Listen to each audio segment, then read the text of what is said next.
Hi hello good evening everyone, welcome back to Saushree vlogs. ಇದು ಸಂಡೇದು mini vlog part 2 ಆಗಿರುತ್ತೆ. Sunday part 1 upload ಮಾಡಿದ್ದೆ, ಅದನ್ನು ನೋಡಿ ನೀವು ಲೈಕ್ಸ್ ಕೊಟ್ಟಿದ್ದೀರಾ, ನಂಗೆ ತುಂಬ ಖುಷಿ ಆಯಿತು. ಪ್ಲೀಸ್ ದಯವಿಟ್ಟು ಯಾರೆಲ್ಲ ನನ್ನ ಚಾನಲ್ಗೆ ಸಬ್ಸ್ಕ್ರೈಬ್ ಆಗಿಲ್ಲ ಸಬ್ಸ್ಕ್ರೈಬ್ ಮಾಡಿ, ಶೇರ್ ಮಾಡಿ ಆ್ಯಂಡ್ ಲೈಕ್ ಮಾಡಿ, ನನಗೆ ಸಪೋರ್ಟ್ ಮಾಡಿ.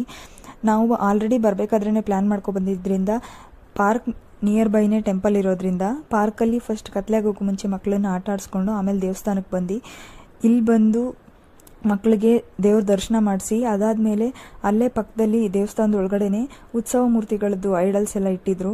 ಅದನ್ನೆಲ್ಲ ನೋಡಿದ್ವಿ, ತುಂಬ ಚೆನ್ನಾಗಿತ್ತು ಐಡಲ್ಸ್ ಎಲ್ಲನೂ. ಅದೆಲ್ಲ ಮುಗಿಸ್ಕೊಂಡು ಪ್ರದಕ್ಷಿಣೆ ಹಾಕಿ ಮತ್ತೆ ಬಂದು ಸ್ವಲ್ಪ ಹೊತ್ತು ಕೂತಿದ್ದು ಟೆಂಪಲ್ ಒಳಗಡೆ. ಆಮೇಲೆ ಹೊರಗಡೆ ಬಂದು ಅಲ್ಲೇ ಪ್ರಸಾದ ಕೊಡ್ತಾಯಿದ್ರು, ಅದನ್ನು ತಿಂದ್ವಿ. ತುಂಬ ಚೆನ್ನಾಗಿತ್ತು ಪ್ರಸಾದ ಮಾತ್ರ. ಪ್ರಸಾದ ತಿಂದಾದ್ಮೇಲೆ ಅಲ್ಲೇ ಇದ್ದಂಥ ಚಾಟ್ ಶಾಪ್ಗೆ ಹೋಗಿ ಅಲ್ಲಿ ಪಾನಿಪುರಿ ಮತ್ತು ಮಸಾಲೆ ಪುರಿ ತಗೊಂಡು ತಿನ್ಕೊಂಡು ಅದಾದಮೇಲೆ ಮನೆಗೆ